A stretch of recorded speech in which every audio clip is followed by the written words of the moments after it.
Ok, gente, boa tarde. Espero que estejam todos animados aí com o que a gente vai ver hoje. Vou começar então me apresentando. Meu nome é Gustavo Sartori, eu trabalho com marketing digital há mais de 10 anos. A minha formação é em marketing, mas eu comecei no mundo digital como desenvolvedor e desde 2010 eu trabalho somente com SEO, então eu me considero aí um SEO lover. A proposta desse webinar é apresentar para vocês todos os elementos de programação e de infraestrutura que vão impactar no posicionamento do teu site. Então, o foco dessa conversa, então, é mostrar isso para vocês como desenvolvedores, para entender que tem muita coisa que a gente pode fazer desde o momento do planejamento de uma plataforma, um site ou blog, que vai resultar num bom posicionamento a longo prazo. Lembrando que aqui eu não vou falar a respeito de conteúdo, tá? Que isso daí é tema para uma outra conversa bem extensa. A gente vai focar mais na questão técnica do SEO mesmo, que é tanto a parte de infraestrutura de servidor, quanto a parte de programação. Espera aí, melhorou o áudio, está um pouco mais alto agora? Tá, maravilha. Então assim, pessoal, no final dessa apresentação eu vou entregar para vocês um voucher para vocês poderem fazer o cadastro aqui na Ambler e testar os serviços, tá? Mas tem que ficar até o final para conseguir esse voucher. E também no final da apresentação eu vou colocar o meu endereço de e-mail, se por um acaso vocês tiverem alguma dúvida que tome muito tempo, que seja muito específica, eu convido vocês a escrever um e-mail, já pode começar a escrever ele agora, e no final eu apresento ali o meu endereço, vocês me mandam e a gente vai mantendo essa conversa. Então vamos começar pelo básico.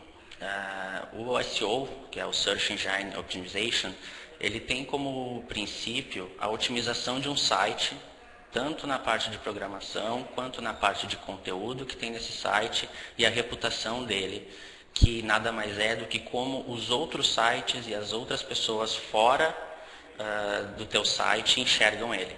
Tá? Então, nessa conversa, como eu falei, a gente vai se ater somente à questão de tecnologia. A gente vai falar alguma coisa sobre conteúdo, mas é sobre estruturação de conteúdo, não sobre o desenvolvimento dele. E não vamos falar sobre reputação. Fica o convite para uma próxima conversa. Então, aqui a gente vai falar sobre a questão de linguagens de programação utilizadas.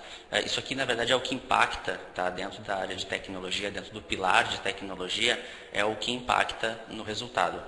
Então, nós temos a linguagem de programação utilizada, a compatibilidade mobile, a velocidade da renderização desse site, configuração, a ausência ou a configuração, se ele existir, dos arquivos robots e sitemap, estrutura de URL, consistência de navegação, sem falar nas questões lógicas, que é claro, o teu servidor é capaz de aguentar o tráfego que tu prevê para o teu site ou não.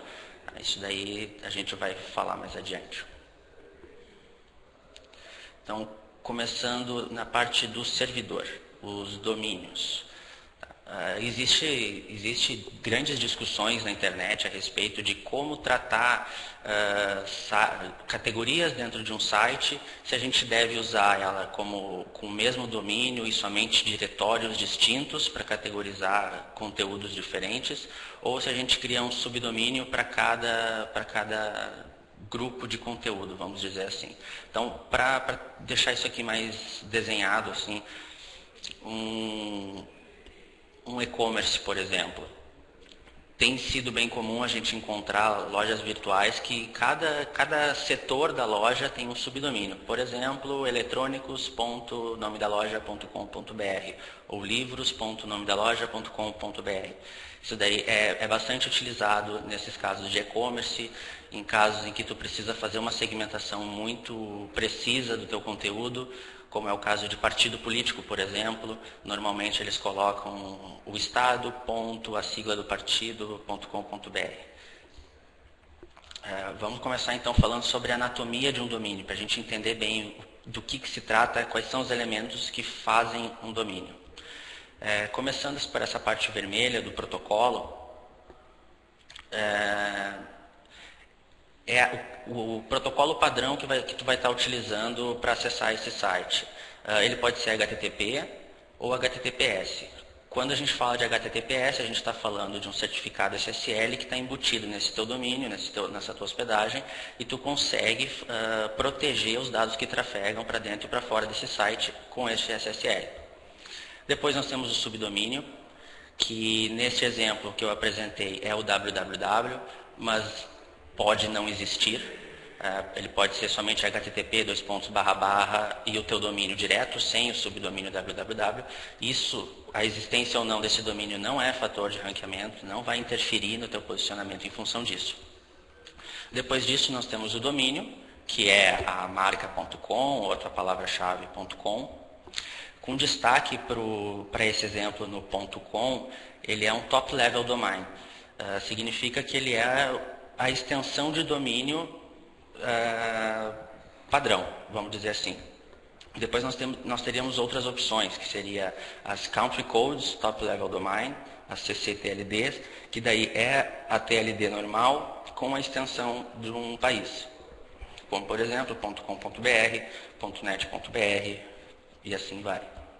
E depois nós temos os domínios genéricos, que são os GTLDs, que daí entra esses últimos domínios que foram liberados ultimamente, tipo store, .guru, .travel, .site, .xxx e por aí vai. Antigamente tinha a questão da localização do teu servidor. Eu vou falar mais sobre isso adiante, mas só para introduzir já. A localização do teu site, a localização do teu servidor, né, onde os teus arquivos estão hospedados, hoje em dia já não faz mais tanta diferença para posicionamento. Porque em função dos CDNs que a gente tem, esse recurso hoje em dia, e também dos próprios country codes domains, a gente tem como contornar o fato dos teus dados, por exemplo, estarem hospedados em outro continente. Não é isso que vai fazer com que o teu site perca posição no resultado de busca. Bom, falando agora especificamente sobre os subdomínios, como eu falei, ele é normalmente utilizado para e-commerce, para sites de partidos políticos e também é utilizado em notícias, né, em sites, portais de notícias. A grande vantagem de tu usar esse formato, aqui talvez eu não tenha deixado claro, desculpa. Isso aqui eu estou falando de duas aplicações diferentes, tá? A gente rodando uma aplicação, por exemplo, o teu site principal no teu domínio e um blog dentro de um subdomínio.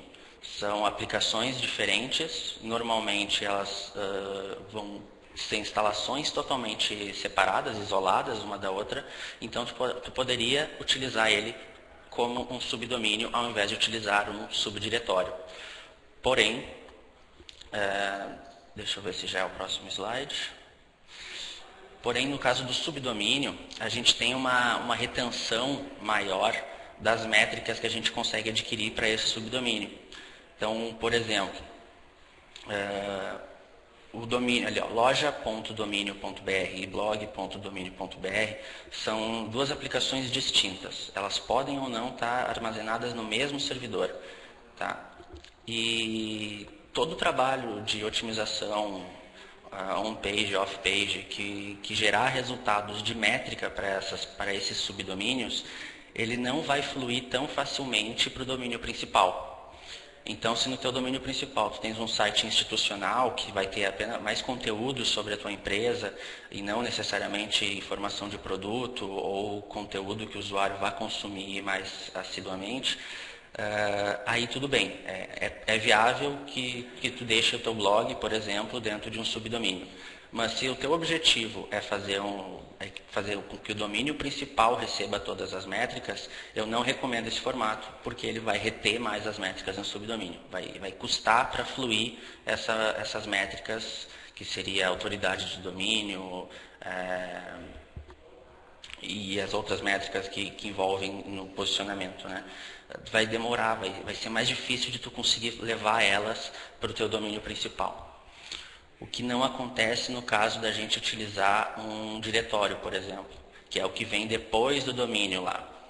Por exemplo, no exemplo ali, ambler.com/br, nós temos um diretório /br onde todo o site com conteúdo em português está armazenado e ele é acessável a partir daí.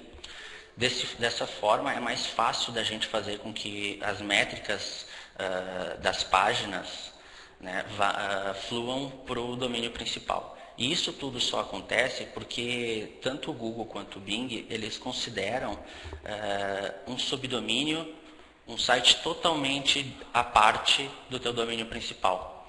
Isso significa dizer que, aos olhos dos buscadores, o teu loja.domínio.com e domínio.com são sites distintos, eles não têm relação um com o outro. Eles podem estar dentro do mesmo domínio, mas para o Google eles são distintos. Tanto que é possível tu fazer, se tu estiver utilizando um subdomínio, tu ranquear muito bem para um subdomínio com uma palavra-chave e no teu domínio principal tu ranquear para outra palavra-chave que não tem absolutamente nenhuma ligação com a primeira.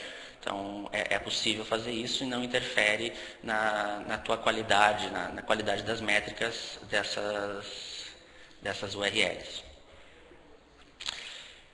Falando sobre redirecionamentos e reescritas de URL, isso aqui é um tema muito importante para a gente observar.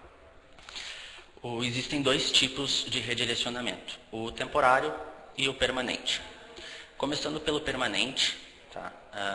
Que é o código de redirect 301, significa, quando tu faz esse direcionamento, por exemplo, tu passa da URL A para a URL B, significa que essa URL A ela vai ser excluída do índice dos buscadores. O Google, por exemplo, ele vai ficar com o histórico de que aquela URL existiu em algum momento, mas aquela URL, a partir do momento que for feito o redirecionamento, que o robô do Google visitar o site e indexar aquela nova URL, a antiga sai do registro. E a nova recebe todas as métricas que existiam naquela antiga URL.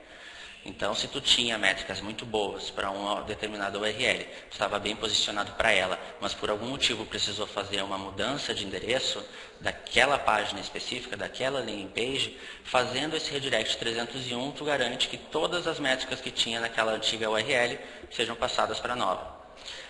O principal porém disso, desse tipo de redirecionamento, é que ele tem que ser muito bem pensado antes de ser feito. Porque a reversão desse redirecionamento pode impactar não somente as métricas dessa landing page, mas também das que estão relacionadas a ela. Tá? Então, por exemplo, a minha URL A, que eu dei como exemplo, ela tinha métricas muito boas.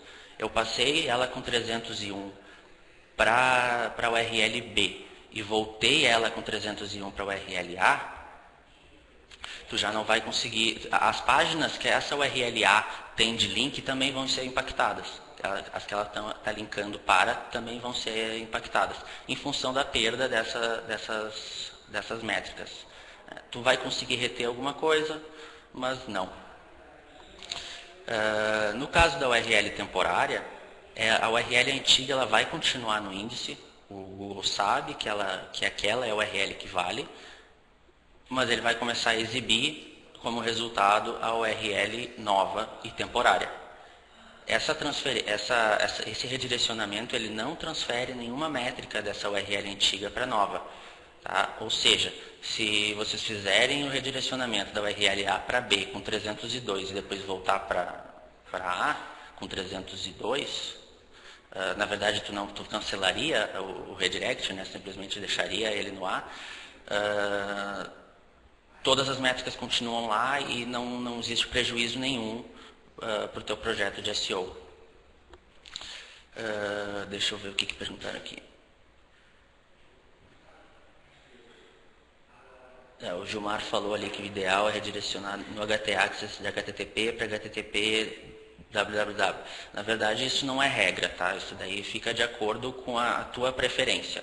Eu, particularmente, não gosto de usar o www, porque eu acho que o usuário da internet hoje já está num nível de maturidade que que ele já não digita o www. A gente passou por uma época em que as pessoas tentavam colocar www, inclusive nos e-mails, mas eu acho que hoje a gente já está num ponto de maturidade que as pessoas já digitam direto a marca ou tentam te encontrar de outras formas que não utilizando o www. Então, vai depender do teu público, na verdade. Seguindo por aqui. As reescritas de URL, diferente do redirecionamento, tu não está mandando o teu usuário ou o buscador para nenhum outro lugar. Tá? Ele vai continuar exatamente no mesmo lugar onde ele caiu. A única questão, a única diferença é que ele vai identificar essa URL como sendo diferente. Por exemplo, isso era bastante usado nos CMS mais antigos, tá? Que esse era o formato mais ou menos padrão de uma URL de notícia, por exemplo. Tá? Nós tínhamos ali a extensão, o nome do arquivo, o PHP ou ASP que iria gerar aquela página HTML e passava por parâmetro de URL o ID do elemento, né, da notícia que ele iria montar ali. Existem N formas da gente fazer essa reescrita de URL. A maior parte dos CMS já trata isso de forma nativa. Como exemplo, eu posso dizer o WordPress, que tu tem como configurar slug durante o processo de criação do teu conteúdo. Então, isso não é mais mistério. Mas a mágica é transformar uma URL feia como essa em alguma coisa um pouco mais aceitável e fácil de lembrar, como isso, por exemplo. Né, que é o padrão que as pessoas têm utilizado hoje, que os sites adotam hoje. É o teu domínio barra o título da notícia, o título da página, enfim, a tua palavra-chave. Vai depender do tipo de conteúdo que tu está oferecendo e vai depender do tipo de estratégia de SEO que tu tá querendo utilizar.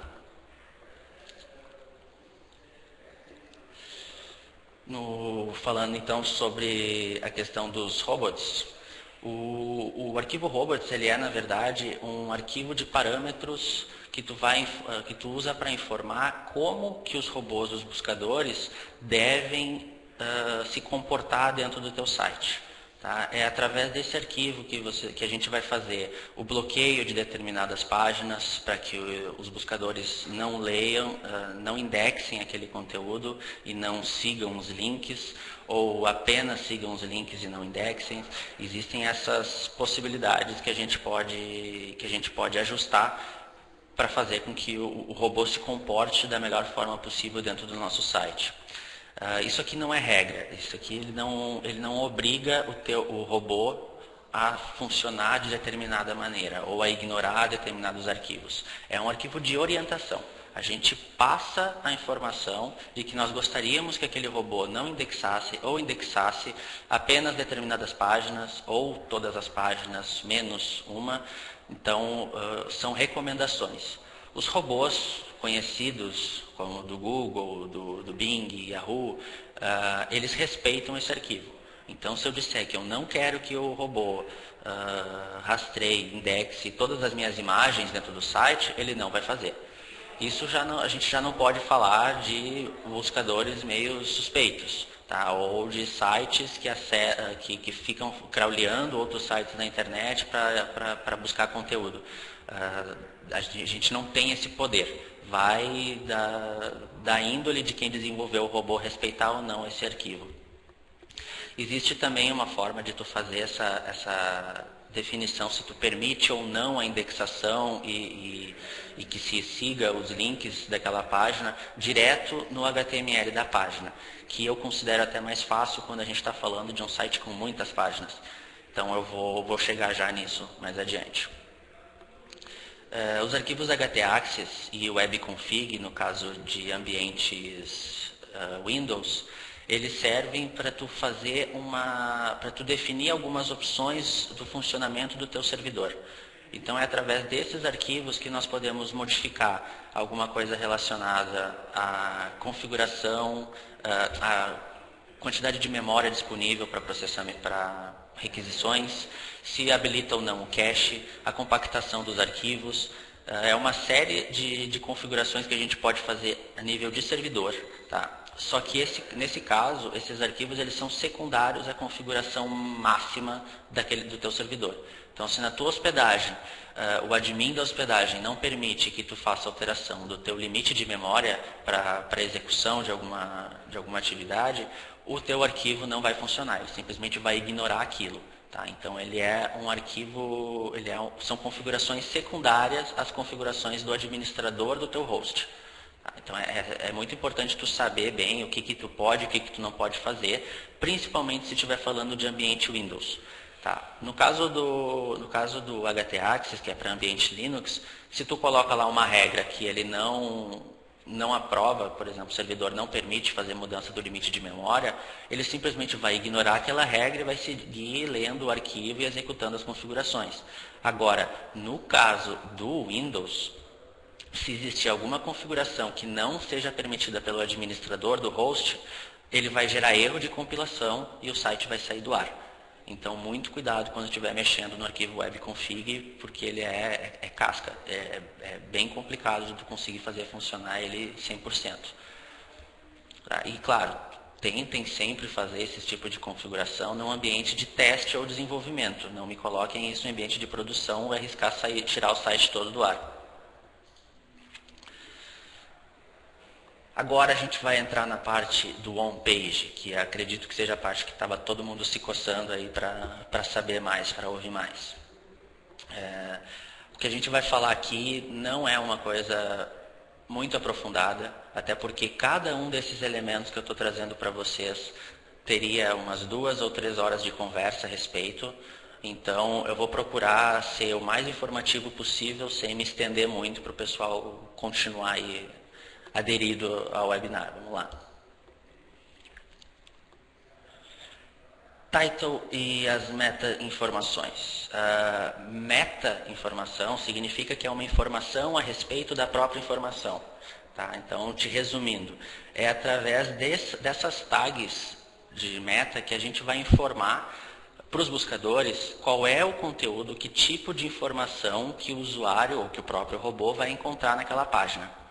Tá? Então, é muito comum a gente ver hoje em dia em alguns sites, vou usar o exemplo de novo do WordPress, que é um dos CMS que eu tenho mais contato, de ele replicar na tag title do teu HTML a mesma palavra-chave, o mesmo conteúdo que vai na tag H1, na header 1, no corpo de um post, por exemplo. Mas aí, na verdade, não é uma boa ideia, porque tu precisa trabalhar com textos diferentes a tua palavra-chave. Então, por exemplo, se a gente está falando de hospedagem de sites, eu tenho que ter o termo hospedagem de sites e eu preciso ter variações desse termo e eu preciso ter outros temas relacionados a esse termo. Isso é a semântica. Tá? Só que se todas as oportunidades que eu tiver de colocar a minha palavra-chave, eu coloco ela exatamente igual, eu estou limitando as capacidades que aquela ferramenta tem, ou que aquele site tem de ranquear. Tá? Porque eu preciso ter as variações dessa palavra. Então, se vocês estiverem desenvolvendo alguma plataforma, algum CMS que a pessoa vá gerar, que o usuário final vá gerar conteúdo, possibilita sempre a edição isolada da tag title e da meta description. Tá? A meta description, na verdade, o usuário no front-end ele não enxerga, tá? A menos que ele vá lá e vá olhar o código-fonte. Mas ele não tem acesso visual fácil a essa informação. Isso é o que os buscadores vão utilizar para montar o resultado de busca lá na página. E ainda assim não é uma regra, porque o buscador ele pode usar apenas parte do que está na tua description e complementar com o que tem no conteúdo do teu site, ou o contrário, usar somente o que tem no conteúdo do teu site e ignorar totalmente a tua description. Isso daí ele vai fazer de forma automática, sempre tentando mostrar o melhor resultado, o resultado mais relevante para a busca que o usuário fez. Tá? Então, usando o mesmo exemplo aqui da Ambler, se eu procurar lá, se eu quero saber sobre hospedagem de sites, se eu não tivesse na minha description essa palavra-chave, ele iria pegar alguma coisa do conteúdo e jogar ali no resultado. Então, a regra aqui para essas duas tags é permitir a edição delas isoladamente. Então, elas devem ser editáveis. As meta-informações para social media, tá? Isso daí não é um assunto muito novo, tá? Só que pouca gente usa, não entendo muito bem o porquê. Mas ela, começando então pela Open Graph, tá? Open Graph são os elementos, são formas de tu dizer tanto para o Google, nesse caso, daí falando dos read snippets, que são os resultados de busca que tem as estrelinhas de avaliação, que diz quantas pessoas comentaram sobre aquele produto. Isso daí tudo é feito com as microdatas, que eu vou falar mais adiante, as microinformações, mas também é utilizado essas informações aqui. Nesse caso aqui das tags OG, ela é muito utilizada pelo Facebook. Tá? Então, quando tu simplesmente pegou uma URL e tu vai jogar ela no Facebook para compartilhar, se tu não tiver essas informações especificadas no teu código, o Facebook vai escolher o que ele vai exibir. Então, ele provavelmente vai pegar uma das imagens que tem no teu site, às vezes ele faz essa listagem por ordem de informação da citação dela no HTML. Então, provavelmente a primeira imagem que ele vai te oferecer para fazer é o logotipo. A segunda, a title, ele vai pegar o título padrão da tua página, e a descrição, ele vai pegar a descrição padrão da tua página. Tá? Como a gente está falando de rede social, tá? A gente tem, mas daqui a pouquinho eu vou falar também sobre os Twitter Cards. A gente tem só que cuidar, ter em mente, na verdade, que o público que utiliza Facebook, na grande maioria, não tem o mesmo perfil que o público que utiliza o Twitter. Tá? Então, as mensagens têm que ser diferentes. A forma como tu vai se comunicar com esse público tem que ser diferente.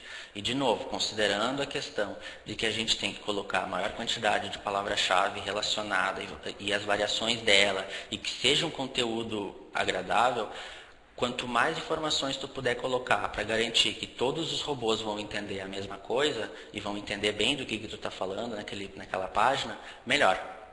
Então, utilizando aqui esse exemplo das tags OG, os elementos que são obrigatórios é o tipo, OG type, que daí tu vai dizer se ela é um website, se ela é um app, se é um vídeo. A title, que é, obviamente, o título do que tu está compartilhando. A image, que é alguma imagem, não precisa necessariamente que essa imagem esteja exibida, inserida na URL que tu tá compartilhando. Tu pode definir uma imagem estática para esse compartilhamento. Tá? E, por fim, a URL, óbvio, que é para onde tu vai mandar o clique. Né? Quando o usuário for lá e clicar, ele vai mandar para essa URL. E depois disso, como elemento opcional, nós temos OG Vídeo, OG Áudio, Locale, Site Name e infinitos outros que, como eu disse, isso aqui é assunto para uma tarde inteira de conversa, então eu não quis me aprofundar muito nisso. Mas eu trouxe para mostrar para vocês a importância de a gente ter isso bem configurado. E, de novo, nesse caso aqui também, nós precisamos que essas informações sejam editáveis de forma independente ao título e à descrição. Ah, mas Gustavo, vai ter muita mais linha de código? Vai. Mas pelo menos tu vai garantir que o teu usuário ou que o teu site seja compartilhável e que as informações sejam bem repassadas tanto para os robôs de busca quanto para as redes sociais. Tá?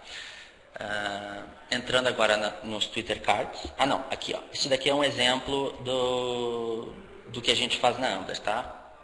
Nós temos a OG Image, que essa imagem aqui, ela não é a mesma imagem que está lá na home do site, tá? Se vocês acessarem a home do site, vão ver que lá o que tem é uma animação. Então, a gente definiu de forma estática qual é a URL que deve ser exibida, qual é a imagem que vai ser exibida quando essa URL for compartilhada, a OG Title da mesma forma e a OG Description e a URL também. Uma curiosidade aqui sobre a questão deste formato de compartilhamento, tá? O Facebook, o Twitter, todo mundo sabe, são 140 caracteres. Se tu escreveu mais do que isso, chora, não tem mais o que fazer. Porém, no campo, quando a gente faz o compartilhamento de alguma URL e nós temos o Twitter Card bem configurado, ele permite escrever a descrição muito mais extensa do que o Facebook. Então pode ver ali, ó, o Facebook corta a descrição do meu site depois do conheça. Enquanto o Twitter, que nesse caso eu usei os mesmos conteúdos, tá, para a gente poder ter essa informação exata, tipo, o que vai e o que fica fora em cada um dos formatos. Então entrando aqui no Twitter.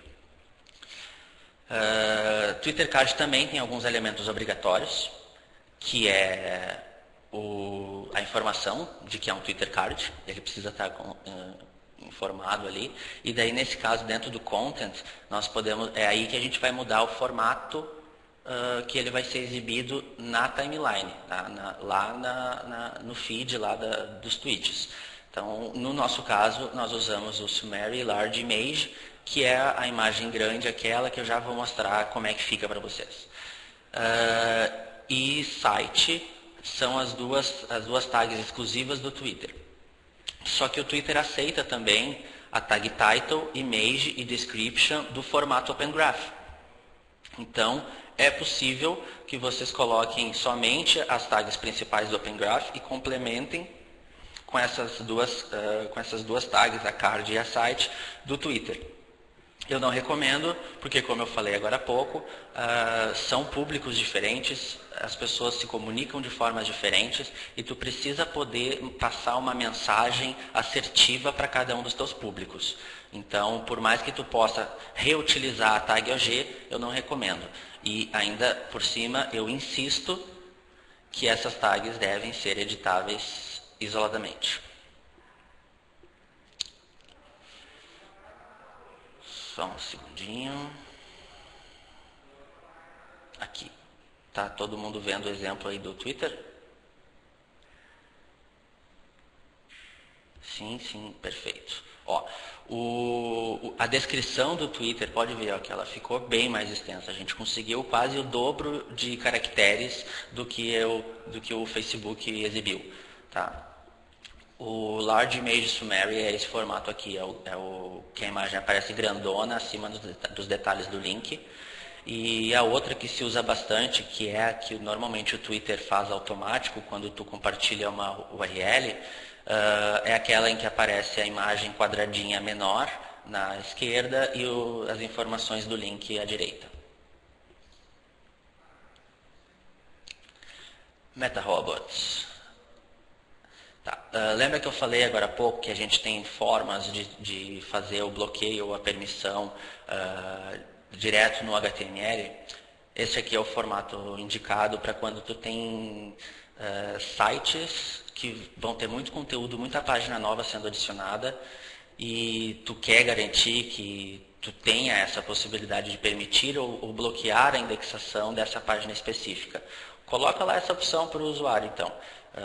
E se a opção for não indexar e não seguir, o exemplo... aliás, o exemplo que eu estou dando aqui em cima, na verdade, é para ele indexar e para ele seguir todos os links. Tá? E se for a opção de vocês permitir que o buscador indexe, mas que ele não siga esses links, você vai colocar index, vírgula, nofollow. Tá? Qual é a diferença principal entre tu usar o robots.txt e tu usar o MetaRobots? No robots.txt tu tem um nível de configuração maior. Tu pode dizer que tu quer, por exemplo, que apenas o robô do Google leia e indexe o que está dentro da tua pasta de imagens. E nenhum outro robô pode ver isso. Ou tu quer, por exemplo, que somente o servidor, o robô do Google não acesse uma pasta lá que tu tem, que ainda está em desenvolvimento, que não vai ser disponibilizada tão cedo. Tá? Isso daí tu faz via, quando a gente está falando de diretório, é melhor a gente falar, é melhor a gente tratar isso dentro do TXT. Se a gente está falando apenas da URL, é mais fácil colocar ali a meta em cima e correr para o abraço. Vamos ver. Ah, sim. Agora a tag link. A tag link ela é utilizada para fazer relação entre documentos. Tá? Então eu tenho lá o meu arquivo HTML que vai renderizar o meu conteúdo e através da tag link é que eu vou fazer a relação de um arquivo CSS, por exemplo, que vai ser aplicado naquela URL, naquela página. Tá, eu trouxe aqui alguns outros exemplos. Eu não vou me atentar a essa questão do folha de estilo, porque isso aí todo mundo sabe. Eu vou falar mais sobre a canonização e sobre as tags hreflang. Tá. A canonização de URL. Tá. A importância de tu ter uma URL canonizada é tu informar para os buscadores de que aquela página é a página original de determinado conteúdo. Por que isso é importante? Porque o Google penaliza quando ele identifica que existe conteúdo duplicado dentro do mesmo site ou em sites terceiros. E o julgamento dessa penalização vai ser feito entre todos os critérios, que a gente nunca vai saber 100% quais são. Os critérios é o tempo de existência daquela URL e qual é a URL que está canonizada. Tá? Então, por que tem que tem que reforçar a informação da canonização e não dá para ser apenas pelo tempo de existência daquela URL? Porque a tua URL com conteúdo muito bom, ela pode existir há 3 anos e ela ainda gera muito tráfego. Só que alguém copiou a tua URL e colocou canônica para ele. Se na tua página, no teu site, na tua página daquele conteúdo não tiver o canonical, pode ser que o Google considere que tu que copiou o conteúdo e não aquela pessoa. Porque como é que a gente vai saber quando foi feita a indexação dessa página? Há quanto tempo o Google sabe que o teu conteúdo existe? Né? Então, o ideal é sempre fazer a canonização de URLs. Tá, mas eu não vou duplicar nenhum tipo de conteúdo. Então, nesse caso, faz a canonização com autorreferência. Ou seja, eu vou lá, fiz um conteúdo muito bom sobre celular.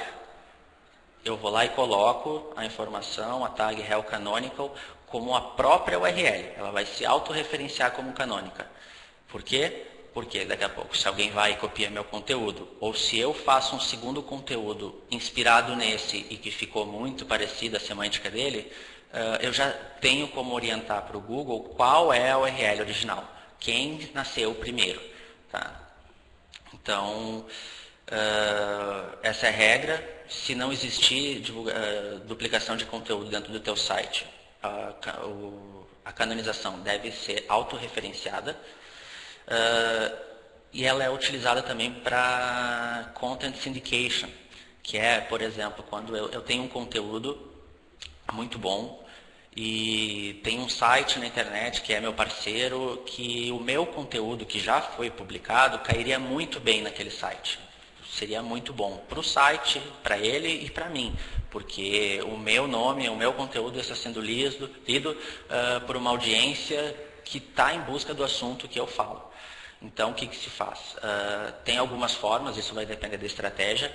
Tu pode publicar todo o conteúdo lá e utilizar a rel canonical para a tua URL, ou tu pode utilizar só publicar parte do conteúdo lá e com link para o conteúdo principal dentro do teu site. E nesses dois casos tem que ter a canonização para a URL original, para a URL que está dentro do teu site. E ele é usado também para paginação. Tá? Página de produtos em e-commerce, páginas de listagem de posts em blog. Tudo isso, quando tem ali página 2, page 2 e aí por diante, tem que usar a canonização. Porque como o conteúdo dessas páginas muda muito, O Google pode vir um dia indexar uma página que tem um conteúdo, aí no dia seguinte ele indexa uma outra página que tem aquele mesmo conteúdo, porque tu já encheu mais informação, já fez mais postagens, por exemplo, ou mudou a ordem dos produtos, se for no caso de um e-commerce, tu garante que o Google saiba que a URL principal é aquela, sem paginação, e que todas as de paginação, elas são manipuladas via programação, não é uma coisa estática, ela não vai se manter lá. Então ela vai mudar sempre, por isso a canonização da URL em paginação. A tag link, o hreflang, tá? Ela é utilizada para fazer tratamento de idiomas diferentes dentro do site. Tem N formas, eu estou apresentando aqui a forma mais indicada pelas recomendações do Google, pelo que eu pude ver nos manuais dele. Essa aqui seria a forma mais indicada. Tá? Começando então pela tua tag de abertura HTML, lá em cima, no topo do teu documento. Ele precisa ter o atributo lang informado com o idioma atual daquela página. Então, por exemplo, se a gente tem uma página em português, lá em cima no meu HTML vai ter que ter um lang igual ptbr, para que seja evidente para o buscador que o conteúdo daquela página está em português. A detecção do idioma do usuário que está acessando o site, ele é feito via browser. Então, o idioma que tiver setado o teu navegador é o que vai valer para esse tratamento aqui. Então, nós entramos ali na hreflang. A sintaxe é essa aqui. O rel alternate, para informar que ele pode alternar entre uma URL e outra.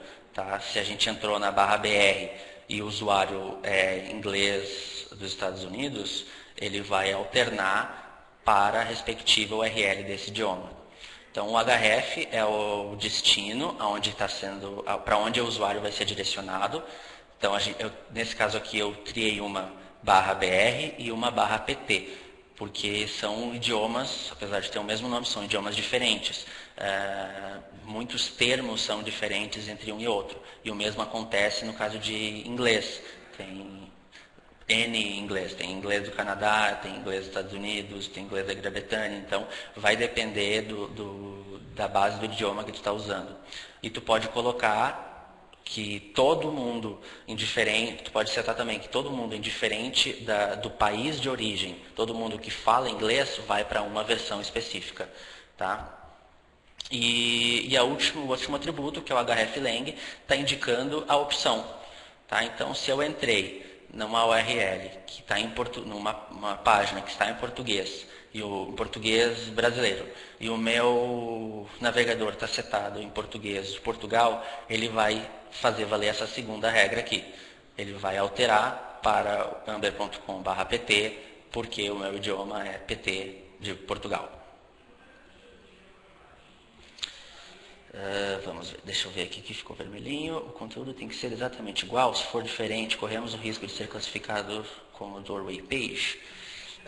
Desculpa, Rafael, tu está se referindo à canonização.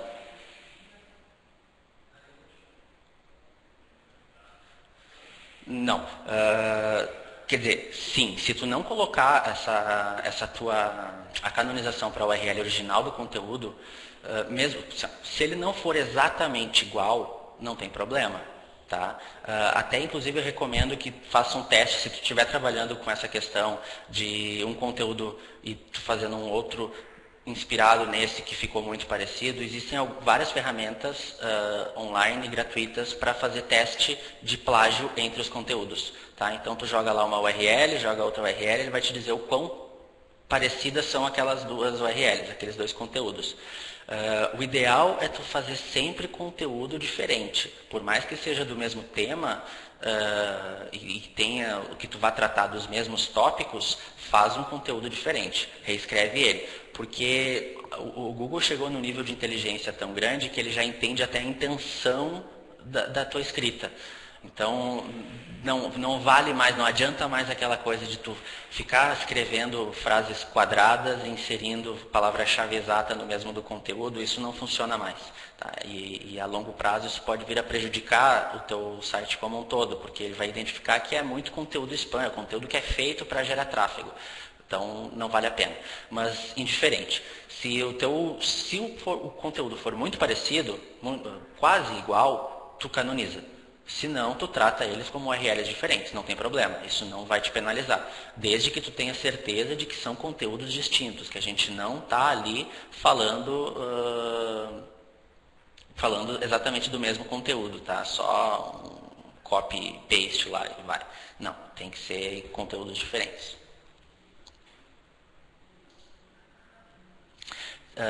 Vamos fazer assim, ó, a gente já está quase no finzinho, vamos escrevendo as dúvidas ali nas perguntas, que daqui a pouquinho eu já começo a responder todas elas, pode ser?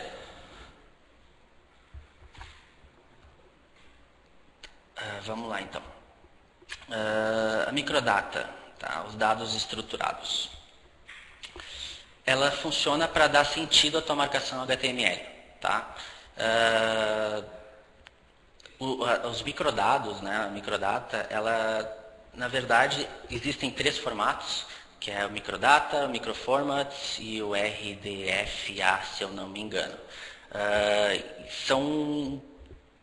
São formas, são tags que tu tem, formas de tu marcar o teu HTML e dizer exatamente para os robôs sobre o que tu está falando ali. Tá? Eu vou dar um exemplo bem prático para vocês aqui. Se no meu corpo HTML eu só colocar, por exemplo, ali além das informações, eu colocar uma tag H2 com a palavra avatar, o robô não vai saber se eu estou falando do avatar do Xbox, se eu estou falando do avatar do desenho animado ou se eu estou falando do avatar do filme. Mas se eu começar a colocar maiores informações a respeito disso, por exemplo, informar que isso se trata de um filme, olha, observa ali na primeira linha de código ali. A gente está usando um escopo de item do tipo filme.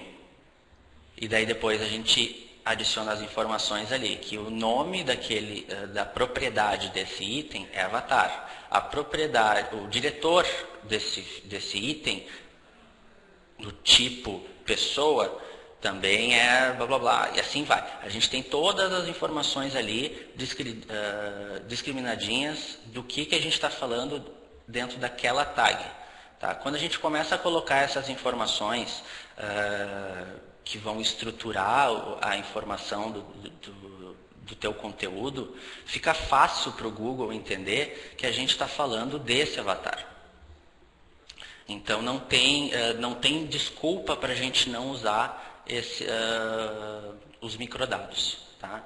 E daí a gente recomendo para vocês que tirem um tempo e estudem o site do esquema.org, que é um local, é uma iniciativa dos principais buscadores para, como é que eu posso dizer assim, englobar todos os vocabulários possíveis de tratação de conteúdo, de tratamento de conteúdo. Tá? Então a gente acessa lá, dá uma pesquisada, é muita informação, é muito detalhe que a gente tem que cuidar, porque isso pode facilitar muito, inclusive pode te colocar muito no topo das buscas, porque os teus concorrentes não estão usando os microdados e tu está. Então vale a dica aí para fazer essa análise. Outros tipos e escopos que a gente tem de microdata, que a gente pode trabalhar, no caso do filme que eu passei, ele é um trabalho criativo, tá? Ele está dentro da categoria trabalho de criativo. Mas a gente poderia falar de música, a gente poderia falar de receita, a gente poderia falar em locais, um local específico, um local empresarial, um restaurante, ou de produto. A gente fala do produto em si, das ofertas, dos preços e todas as informações que envolvem isso. Sabe quando a gente faz uma busca lá, por exemplo, Chromecast no Google, e os primeiros resultados aparecem com as estrelinhas? É tudo microdata. Isso daí está informado no HTML, que quando o Google lê aquilo ali, ele vai estar falando sobre uma avaliação de determinado produto. E por fim, já a gente está chegando na reta final, os cabeçalhos HTML, tá? Os headers, H1, H2 e por aí vai.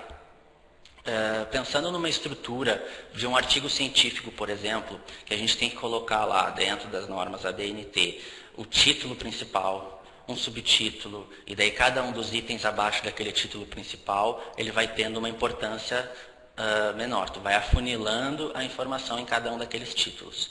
Tá? Da mesma forma é no documento HTML. Tu precisa ter os cabeçalhos para tu para tu informar quem está lendo, tanto pessoa humana em carne e osso, quanto robô, de que aquela página trata de determinado conteúdo. Então, H1. H1 é sempre a tag mais importante quando a gente fala de conteúdo, tá? Porque nela tu está passando a informação de que todo o conteúdo que está abaixo dela faz parte, é relacionado a determinado assunto. Então, se a gente está falando de Chromecast, o termo Chromecast tem que estar no meu H1. Tá? E eu recomendo utilizar apenas um H1 por página. Ah, mas Gustavo, W3C valida se tiver mais de um. Sim, valida. Não existe nenhum impedimento na documentação que não te deixe utilizar mais de um H1. Só que como a gente parte do princípio de que todas as landing pages, todas as páginas que nós estamos criando, elas têm como foco uma palavra-chave, se tu colocar mais do que um H1, o conteúdo da tua segunda H1 vai concorrer com o primeiro. Então, se na minha H1 eu tenho lá, Chromecast é bom demais, e depois eu tenho uma H1 falando sobre formas de entrega, tu quebrou total a semântica daquela página.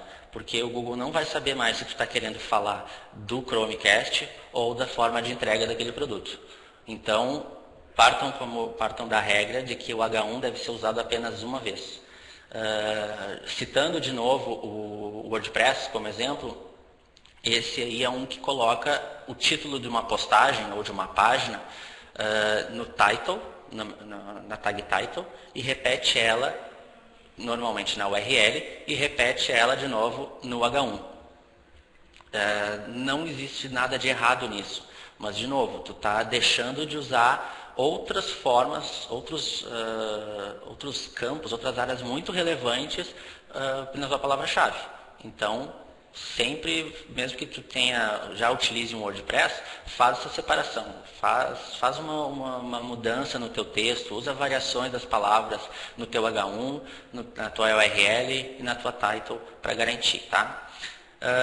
E sim, outra informação muito importante. Essas tags de cabeçalho, elas têm que ser inseridas, exibidas no HTML de forma ordenada, tá? Hierárquica. Eu não posso utilizar uma H2 se eu não tenho um H1. Da mesma forma que eu não posso utilizar um H3 se eu não tenho um H2. Tá? As tags, com exceção da H1, todas elas podem ser usadas à vontade, não existe limite para elas. Tá? Respeitando a hierarquia, tá perfeito. Não precisamos nos preocupar. E, claro, quanto maior o número, quanto menor, na verdade, acho que ali eu escrevi errado. Quanto menor o número do HX, mais importante é o conteúdo, tá? Então, o H1 é muito importante, o H2 é importante, o H3 é um pouquinho menos e assim vai. Bom, gente, tem ainda velocidade de carregamento, nós já estamos em 53 minutos, segurem as pontas, está acabando. Tá, como eu tinha falado lá no início da nossa conversa, antigamente a localização do servidor importava bastante se tu ia ranquear bem ou não dentro de um país. Tá, então eu pago um host lá na Índia, que eu pago $1 por mês e sou feliz. Isso vai impactar no meu resultado? Não vai depender necessariamente da localização do servidor. Vai depender de outros fatores, mas não necessariamente a localização do servidor. Tá? E por que isso já não é mais tão importante, já não interfere tanto? Porque hoje a gente tem os CDNs, que São redes de distribuição de conteúdo que tu pode acessar, por exemplo, tu tem um site hospedado na Índia, mas se tu acessar a URL a partir do Brasil, o CDN que tu tiver configurado mais próximo do teu usuário vai carregar aquelas imagens. Então tu não precisa levar o teu usuário até a Índia para conseguir acessar o teu site. Ele vai ter um acesso um pouco mais rápido em função do CDN. Tá? E o IP do servidor, sim, ele hoje em dia ele é um influenciador, mas não significa muita coisa. Tá? Então existem formas de contornar, que seria a utilização das CDNs, que seria a utilização de um domínio com extensão de país. Então, mesmo que teu site esteja hospedado em outro continente, se tu tiver um domínio .com.br, e obviamente teu foco for o Brasil, a gente tem como contornar isso.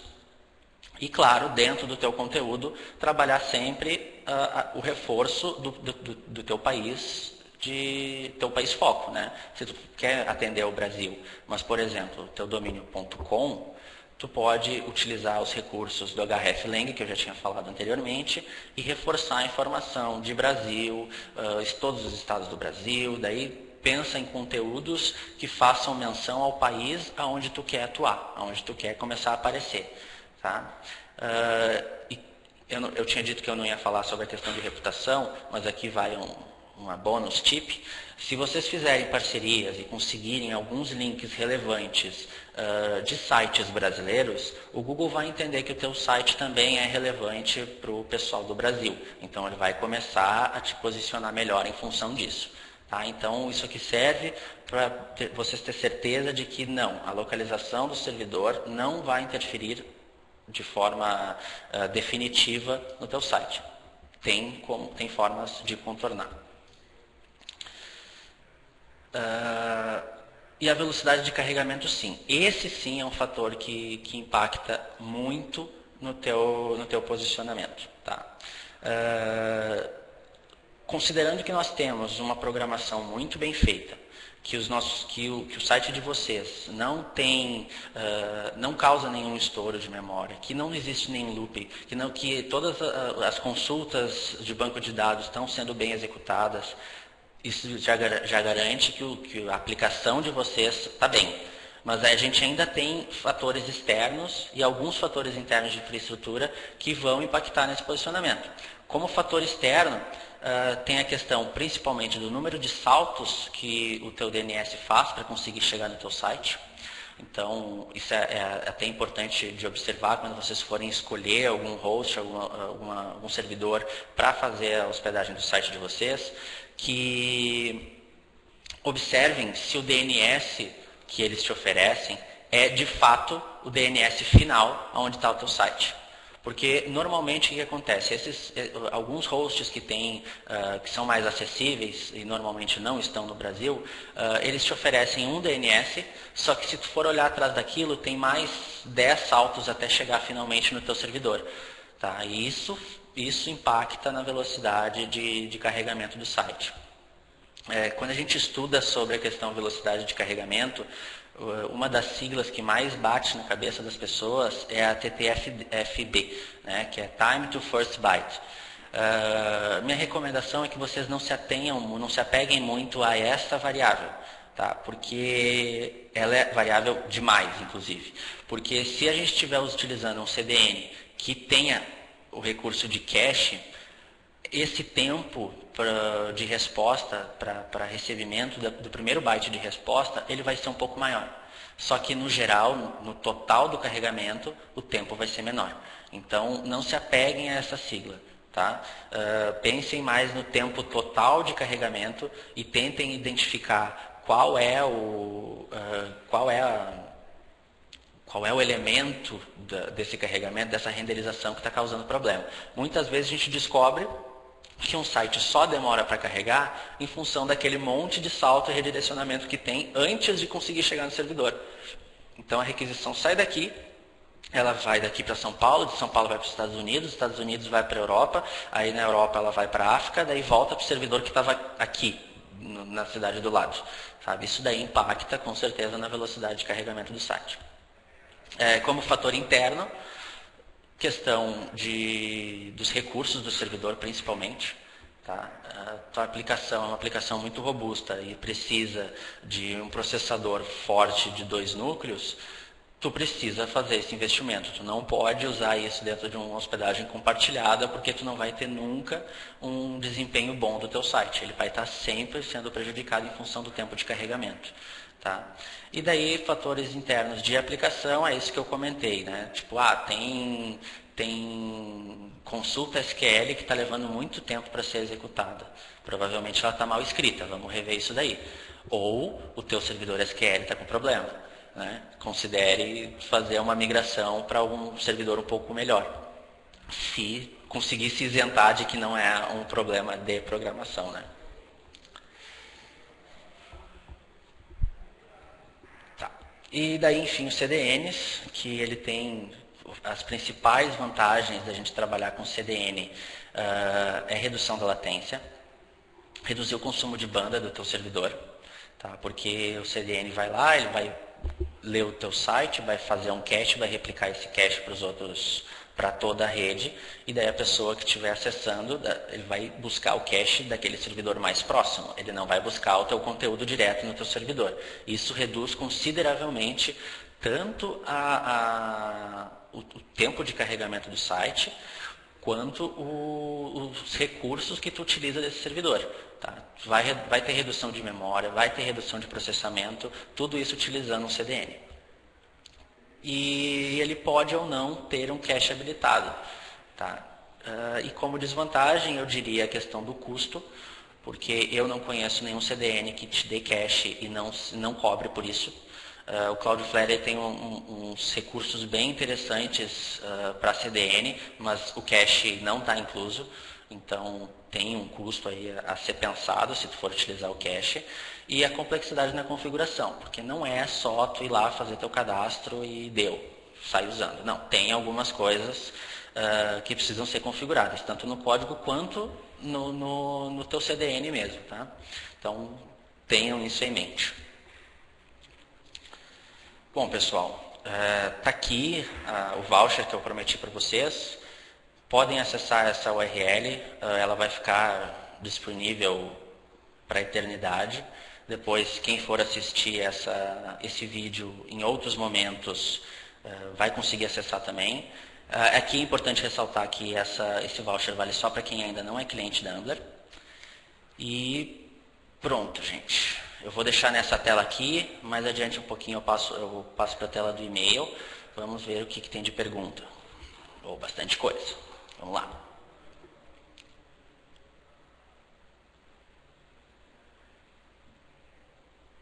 Tá. Matheus Lima perguntou: saberia me informar o que faria para criar essa estrutura de busca? Eu perdi o tempo da tua pergunta. Talvez eu não tenha... Não sei do que exatamente tu está falando, mas me fala aí. Vai, escreve ali do lado, me cita que eu vou te responder.